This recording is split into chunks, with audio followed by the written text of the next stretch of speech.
The old community center on Maple Street had seen better days. The paint on its walls had begun to peel in long strips, and the wooden floors creaked under the weight of anyone who walked across them. But every Saturday morning, the place came alive with the sound of children laughing, parents chatting, and the occasional screech of a chair being dragged across the floor. It was the kind of neighborhood gathering spot that people took for granted until the day it was gone. And on this particular Saturday, the center was more crowded than usual because the annual Youth Talent Showcase was just 1 week away, and the organizers had opened the space for anyone who wanted to practice. Her name was Maya Chen, and she was 11 years old. She had arrived early that morning with her grandmother, a small and quiet woman named Nai Nai who always wore the same faded blue cardigan no matter the weather. Maya carried a worn cloth bag over one shoulder, and inside it was a folder full of handwritten music notes that she had been studying for months. She walked with a slight hesitation in her step, not because she was unsure of where she was going, but because she had learned over time that walking into a room often meant being stared at. Maya had been born with a condition that affected the mobility of her left hand. Her fingers on that side did not curl or stretch the way most people's did, and she had limited control over their movement. To anyone watching from a distance, it looked as though her left hand was always resting in a gentle, permanent curl, like a sleeping bird. The community center had one piano. It sat in the far corner of the main hall, an old upright instrument that had been donated years ago by a family who no longer had space for it in their home. The piano had a few keys that stuck slightly and one that produced a sound a little flatter than it should. But for the most part, it was playable, and it was the only piano available to children in that neighborhood who could not afford lessons or instruments of their own. Maya had been visiting that piano for nearly 2 years. She came every Saturday without fail, sat down on the small wooden bench and played. She had never had a formal teacher. Everything she knew, she had learned from free videos she watched on an old tablet at home and from the handwritten notes her grandmother had helped her find in second-hand books. What made people stop and stare was not the music. It was the sight of her sitting down at the piano and placing both hands on the keys, including the left one that looked so different from what people expected to see above an instrument. Some children had pointed before. Some had whispered to their parents. A few adults had made comments that they thought were quiet enough not to be heard, but Maya had heard them. She had heard the woman the previous month who said it was a shame, the way the girl kept sitting at that piano as though she were going to actually play something. She had heard the teenager who laughed and said she was probably just pretending. She had heard these things, and she had continued to come back every Saturday anyway, because the music was the one place where none of that existed. On this particular morning, the hall was more crowded than usual because of the approaching showcase. Several other children were there with their parents, rehearsing songs, practicing dance steps in small cleared areas, or running through spoken word pieces with nervous energy. When Maya and her grandmother walked in, a few heads turned. Maya found the piano bench empty, as it usually was when she arrived, because most children preferred the open floor space for dancing or the chairs arranged near the windows. She set her bag down, took out her folder, and opened it on the small ledge above the keys. She sat up straight, the way her grandmother had always told her to, because Nai Nai believed that how you carried yourself told people how much you believed in what you were doing. She placed her right hand on the keys first. Then carefully and deliberately she placed her left hand beside it. A few children nearby glanced over. One of them, a boy named Derek who was there to practice a drum routine, nudged his friend and nodded in Maya's direction. His friend covered a smile. 2 mothers sitting along the side wall noticed Maya and exchanged a look, the kind that carries an entire unspoken conversation in a single second. Maya did not look at any of them. She looked at her music notes, then at the keys, then she closed her eyes for just a moment. When she opened them again, she began to play. What came out of that old, slightly imperfect piano in the corner of the Maple Street Community Center that morning was not what anyone in the room had expected. It was not stumbling or hesitant. It was not the clumsy noise of a child pressing random keys. It was a melody, clear and deliberate, that moved through the room like something physical. The piece she played was one she had adapted herself from a classical composition, reworked so that the most complex movements were handled by her stronger right hand, while her left contributed what it could in its own way, filling in tones that supported the melody without overpowering it. She had spent 6 months figuring out how to make this work. 6 months of quiet Saturdays of trial and error, of writing and rewriting those handwritten notes in her folder. The boy Derek stopped nudging his friend. The 2 mothers stopped their conversation. One by one, without anyone announcing it or organizing it, people in that hall began to go still, turning toward the corner where a girl with a curled left hand was playing something that none of them had expected to be beautiful. Began the way most important moments in life do, quietly and without any announcement that something significant was about to happen. Maya finished her piece that morning and gathered her folder without looking up at the room around her. She tucked the pages carefully back into their order, smoothed the edges, and placed them into her cloth bag. Her grandmother was waiting near the door with 2 small cups of tea she had poured from a thermos she always brought from home. Maya walked over, accepted the cup with both hands the way Nai had taught her, and the two of them sat together on a bench near the entrance without saying very much at all. But the room had changed in a way that Maya had not fully registered. People were still watching her, though now it was a different kind of watching. It was not the sideways glance of someone trying to figure out what was wrong with the girl at the piano. It was something closer to quiet surprise, the look people get when the world shows them something they did not know was possible. Derek, the boy who had nudged his friend earlier, had gone back to his drum practice, but he kept losing his rhythm because part of his attention kept drifting back toward the corner where Maya had been sitting. His friend had not said anything after the music stopped, which was unusual because that particular friend had an opinion about almost everything. One of the mothers sitting along the side wall was named Carol. She had brought her daughter Priya to practice a dance routine for the showcase, and Carol had been to this community center enough Saturdays to know that the girl with the left hand came in every week and sat at the piano. Carol had never thought much about it before, not unkindly, but she had quietly filed it away in her mind as one of those sad and admirable things that people do when they have not yet accepted a limitation. She was not a cruel woman. She simply had assumptions, the way most people do, built up over years without ever being tested. That morning those assumptions had been tested and they had not held up. Carol leaned toward the other mother beside her, a woman named Sandra whose son was practicing a spoken word piece near the windows. Carol said something in a low voice, and Sandra nodded slowly, glancing toward the bench where Maya and her grandmother were sitting with their tea. Sandra had heard the music too, and she had felt something shift in her chest while it was playing, though she would have had a hard time explaining exactly what that feeling was. It was partly surprise and partly something like embarrassment. Not the sharp embarrassment of having done something wrong, but the softer kind that comes when you realize your imagination was too small. What neither Carol nor Sandra knew at that point, and what Maya certainly did not know, was that one more person had been in the room that morning. He had been standing near the back, half hidden behind the folding table where the registration forms for the showcase were spread out. His name was Mr. Ellison, and he was the man who had organized the Maple Street Youth Talent Showcase for the past 7 years. He was a retired music teacher in his 60s with reading glasses that he was always either wearing on his face or losing somewhere in his jacket pockets. He had seen a great many children perform over the years, at the showcase and in his decades of teaching before it, and he had developed the particular ability that experienced teachers sometimes develop of being able to tell within the first few notes whether a child understood music or was simply producing it. He had heard Maya begin to play from across the room and had initially assumed, as others had, that what followed would be limited. Not because he had seen her hand, he had not been close enough to notice at first, but simply because unaccompanied children practicing alone on community center pianos rarely produced anything that demanded full attention.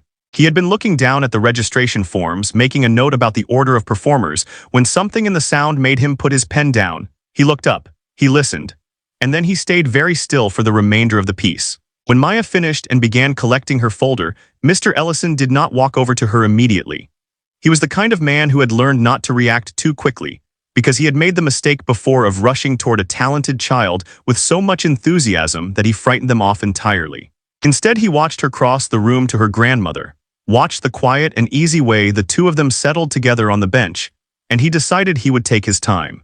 He also began to think, the way he always thought after hearing something unexpected, with a kind of careful and methodical curiosity. He had noticed her hand by then. He had watched her play from a distance, and understood that what she had produced was not a simplified version of something easy, but a genuinely adapted piece of real complexity. One that accounted for what her left hand could do and built around it rather than pretending the limitation did not exist. That was not something a child figured out by accident. That was problem solving. That was musical thinking. And in Mr. Ellison's experience, that kind of thinking was rarer than talent itself. He waited until Maya and her grandmother had almost finished their tea. Then he picked up one of the registration forms from the table, folded it once, and walked across the room toward the bench near the entrance. He introduced himself to the grandmother first, because he was old-fashioned about that sort of thing, and then he looked at Maya and asked her a simple and direct question. He asked her if she had signed up for the showcase yet. Maya looked at her grandmother, and her grandmother looked at Mr. Ellison, and for a moment nobody said anything. Then Maya shook her head and said no, she had not signed up, and she said it in the quiet way of someone who had already talked herself out of the idea before anyone else could do it for her. Mr. Ellison unfolded the registration form and held it out toward her. He told her that she should, and the way he said it left very little room for argument. The week between that Saturday morning and the night of the showcase was the longest week of Maya's life. She did not sleep well on any of the nights in between. She would lie in her small bed in the room she shared with nothing but the sound of the street outside and the occasional creak of the apartment settling around her. And she would run through the music in her mind, note by note, hand by hand, the way she had taught herself to do when she could not be at the piano.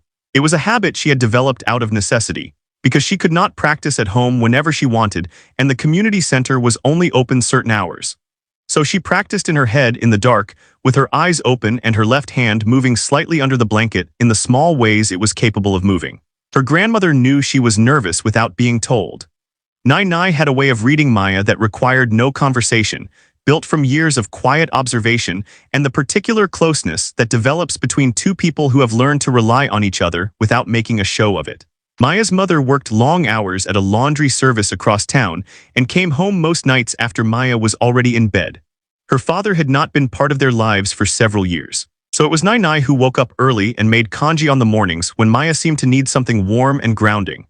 It was Nai who sat beside her at the kitchen table on Tuesday evening when Maya spread her music notes out and stared at them without speaking for nearly 20 minutes. The form Mr. Ellison had given her was filled out and submitted by the following Monday, but submitting it had not made Maya feel better the way she had hoped it would. Instead, it had made everything feel more real and more frightening. She was registered. Her name was now on a list. On the night of the showcase, she would sit down at a piano in front of an audience of parents, neighbors, community members, and the other children who were performing, and she would play.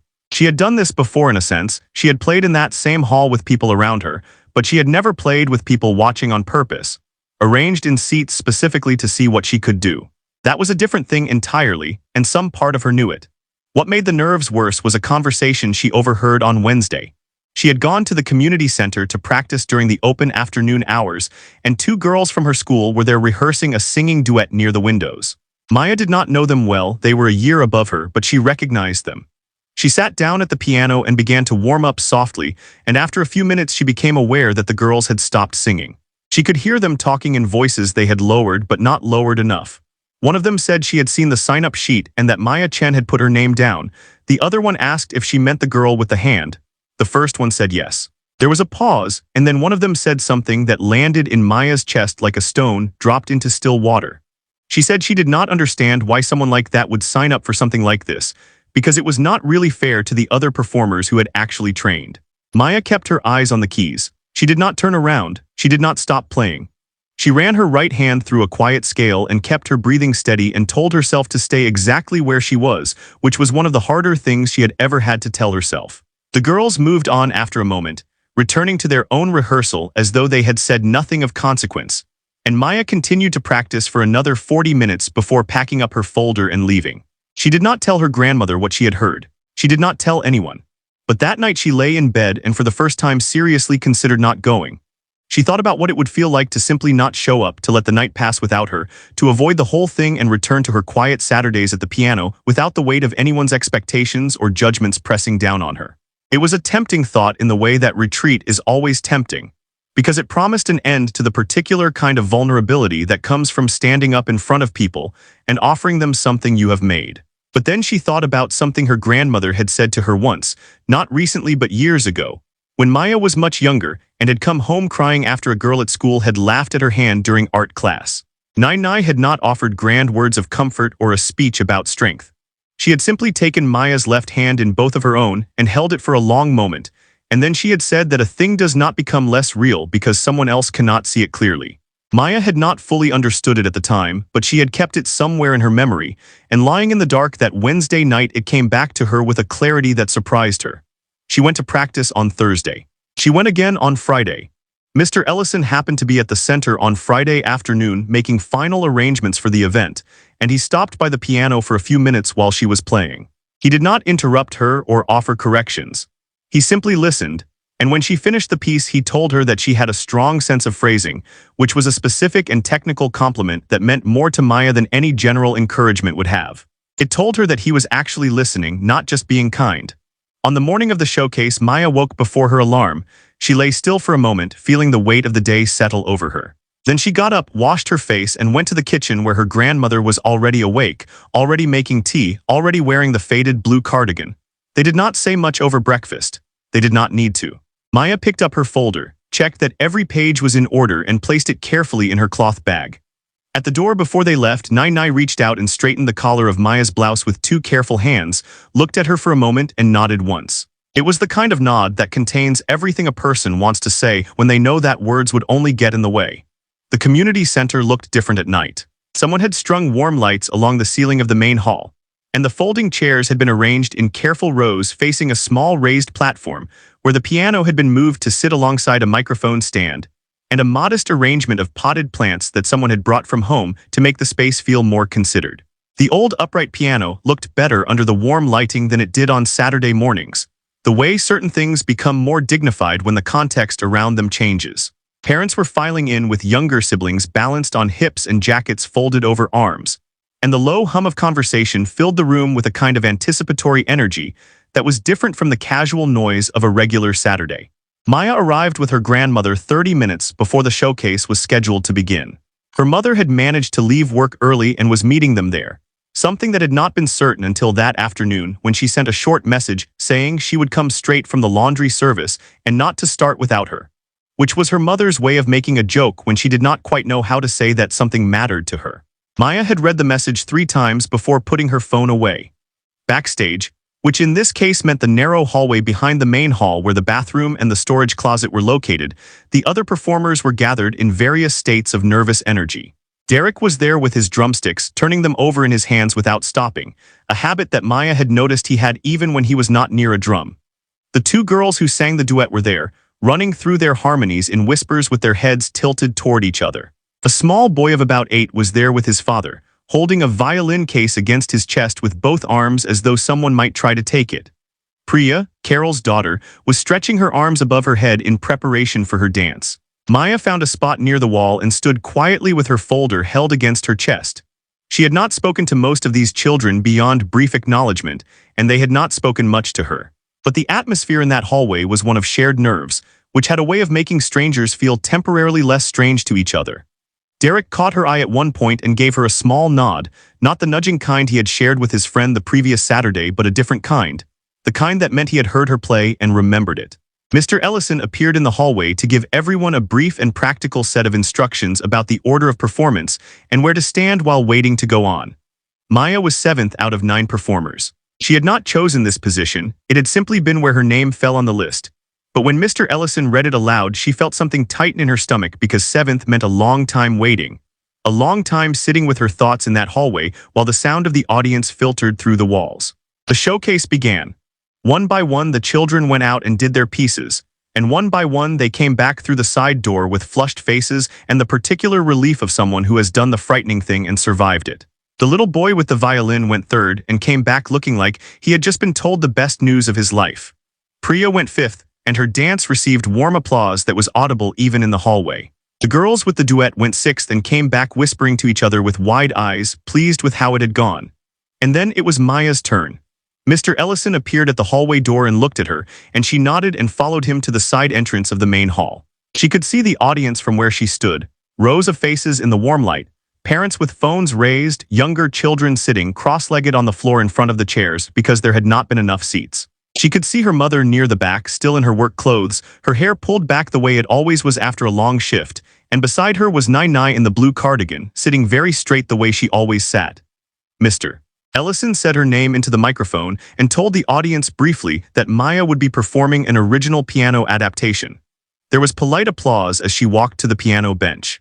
She was aware of people watching her cross the platform, and she was aware that some of them were noticing her hand, the way people always did, that slight adjustment in someone's expression when they register something unexpected. She had learned to let that awareness exist without letting it become the most important thing in the room. She sat down on the bench. She placed her folder on the ledge and looked at it for a moment, then decided she did not need it and moved it aside.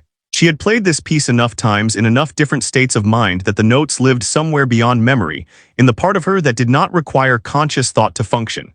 She placed her right hand on the keys. She placed her left hand beside it.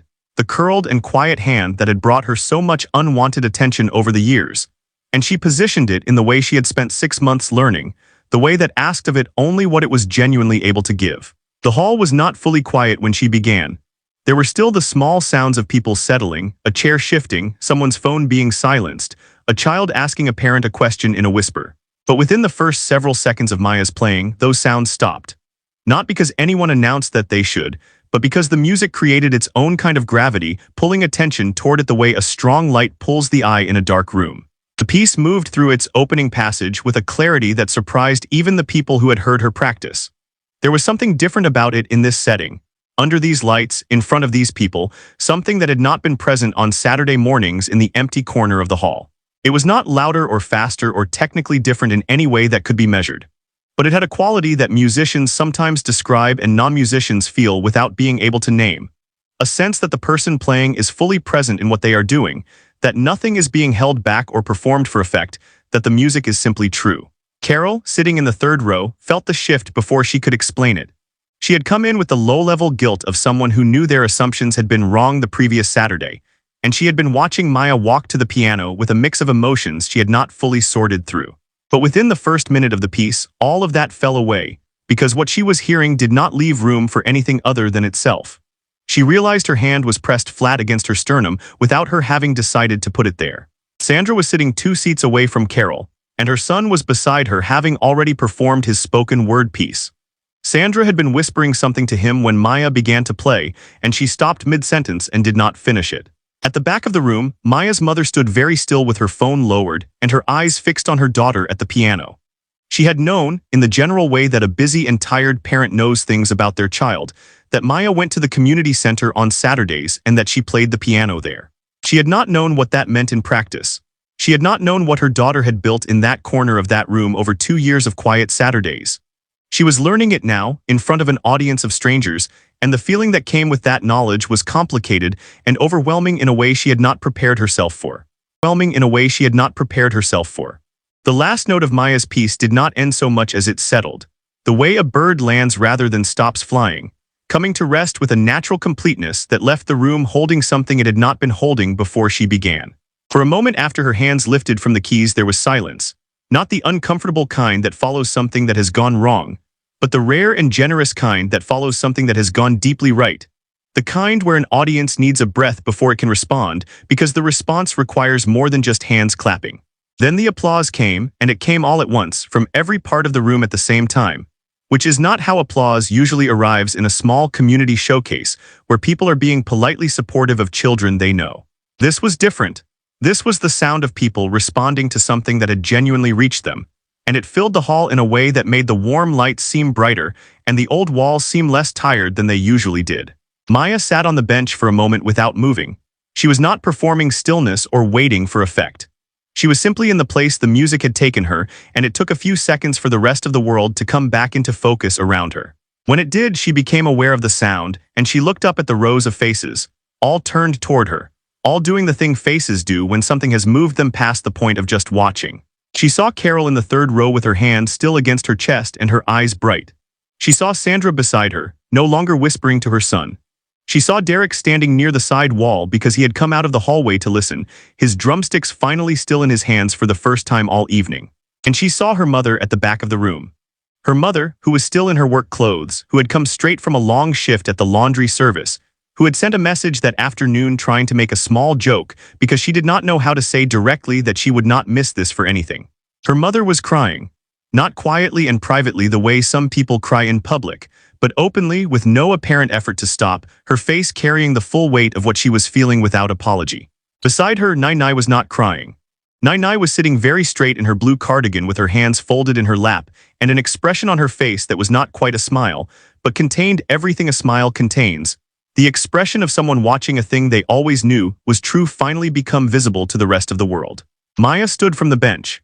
She picked up her folder from the ledge where she had set it aside and held it against her chest, and she walked off the platform the same way she had walked on, with the slight hesitation in her step that had nothing to do with uncertainty and everything to do with simply being who she was. Mr. Ellison was standing near the side entrance, and as she passed him he did not say anything immediately. He waited until she was fully through the door and into the hallway before he leaned slightly toward her and said, in a voice that was quiet enough to be only for her, that she had done something real up there tonight.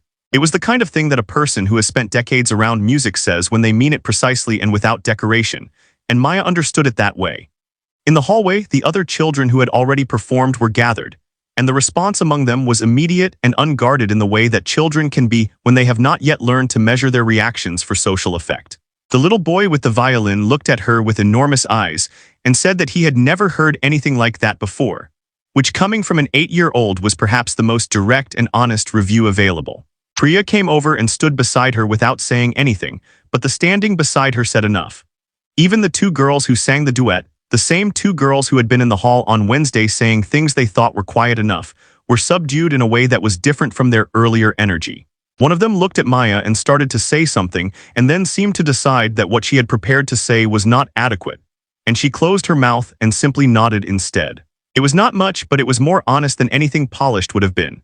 After the final performer had gone on and the showcase had formally ended, the hall shifted into the loose and warm disorder of a crowd that is not ready to leave yet, people moving between seats, children running to find their parents, small groups forming around conversations that the evening had started.